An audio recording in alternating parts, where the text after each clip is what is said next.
Okay, according to this test print, we have 5 different exposures. The one that is lightest actually got the least amount of time because if you remember, during the exposure, we exposed this side first. So when we gave this side 5 seconds and then the light went off, we moved our cardboard over.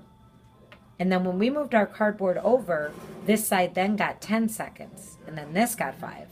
And then we moved it over again. This got 5, that got 10, that got 15. And then we moved it over again. That got 5, that got 10, that got 15, that got 20. So according to this test print, the darkest side, remember, got the most amount of light. The lightest side got the least amount of light. So the exposure options from our test print are 5, 10, 15, 20, 25. The one that looks the best is actually a cross between 20 and 25. So I would probably do 23. So my next step would be go in the darkroom. Don't change any of the variables. Filter, aperture, I'll leave them the same as they were when I made the test print.